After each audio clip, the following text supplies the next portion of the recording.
Hey guys, it's Vera Wild, and I am back with a product review for a product that I think is of interest to cross-dressers. And this time I'm going to be taking a look at a butt lifter panty. It's not entirely clear, either from the description where I got this was an Amazon purchase, or this other item, who the company is who makes it, which might speak to the fact of how cheap this was. This ran me about $10. That was with shipping because it wasn't free shipping on Amazon Prime. So I have a feeling that this one might be kind of generic, no name. I mean, I'll include a link down on Amazon if people are happy with the results on this, and so you can find out for yourself.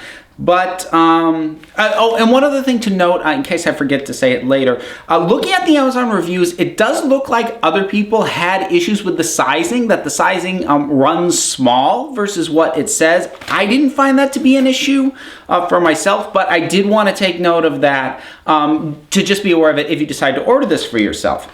Now, the other thing I'll notice is that on the Amazon description, there it was called a hip and butt lifter.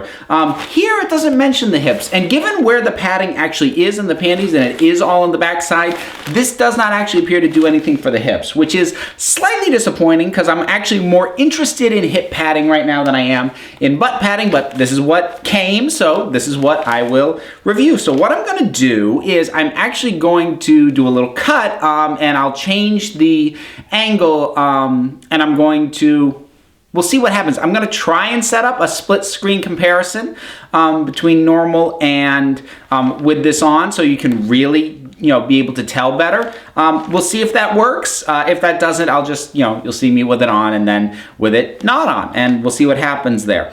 I guess the other thing I'll note is I'm doing as little to cheat as possible. I want whatever results I get to be just from this. So I'm not wearing heels because that does sort of normally give you a little lift and can give a little lift to your butt. So I'm not doing that. I'm gonna try and be very sure to hold my posture the same, both with this on and with this off, to give you the clearest example of this as possible, because this was not provided to me by the manufacturer. They don't know that I bought this or that I'm reviewing it, so this is not any kind of a rigged thing, and I am not trying to do this in favor for or against it. Even though I've worn this once before, I'm still not entirely sure how I'm gonna feel about it. So we'll do the comparison and see what we think. Okay guys, so these are my girl jeans, and this is me unassisted without the padding. So we'll see about a comparison. Okay, so sort of looking at it myself now, I feel like if it does anything, it maybe gives them a little more shape around here, because this tends to be sort of a spot where as men dressed as women, we tend to have a little bit more flat there, and it gives a little bit of shape kind of there, which is nice, and I do like that. So I'm liking sort of that adding of a shape.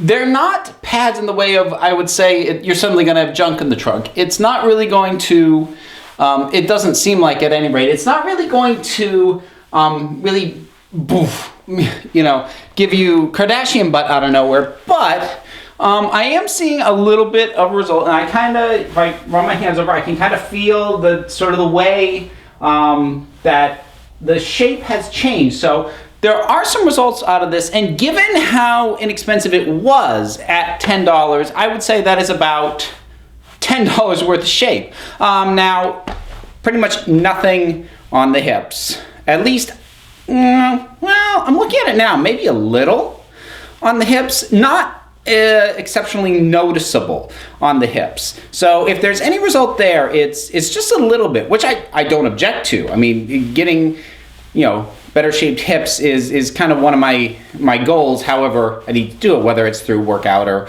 padding or whatever. But I would hesitate to encourage it in terms of its Amazon marketing as a hip and butt lifter. It seems to really just be for the butt. Little impact on the hips, I think, because the pad actually extends out to about here. So the pad does come out to the hip and impact that ever so slightly. So there is a little impact there, but it's even less than back here. And this is already kind of on the subtle side of things. So yeah, I think that'll about do it. I'm not gonna model in the underwear just by itself because I think I'm already risking having to mark this as a 18+ video just for how much of my butt is featured in already, even though it's completely covered. I know if I show myself in just the underwear, I'll have to do it as that. And I prefer not to do that if I can help it. So that's my thoughts on it. Like I said, I'll put a link down in the description. It's fine. For 10 bucks, it gives a little help. It's not a huge difference, and I wasn't expecting an enormous difference because having looked into hip and rear end padding a little bit more, it's a little like breast forms. To get the best results, you're gonna have to spend the most money. So like I have cheaper breast forms. I have my foam breast forms, which ran me about $30. Then I have my silicone ones, which were between $100 and $200. It's been a while since I bought them. And I have a feeling, from what I can tell, really good hip pads, it's kind of the same thing. The more you spend, the better the result is that you're gonna get. So if I am ever able to afford and try out something like that, I'll definitely let you guys know, which brings me to plugging my Patreon page. My ability to do these kinds of reviews is a big part of what the Patreon page and trying to raise awareness on that is hoping to do. I love doing these kinds of product reviews and I want to do more of them. My free money to be able to do that is a little bit limited. So the Patreon helps with that a lot, and any increase, even if it's just $1 a month, every little bit helps. So please check out that link. It'll be at the end of the video and also in the description. So hope you guys found that helpful. So like I said, a little bit of it's not bad. I'm happy with it for what I spent on it. But not life-changing by any stretch. So I guess I would call that, I'm gonna do an Amazon review for it. I guess I'd call it a 4-star product. I'll debate, but yeah, it's probably a 4-star product. So worth getting, just hold your expectations in check. So that's it for this one, guys. Thank you so much for watching, for your support, for everything. And until next time.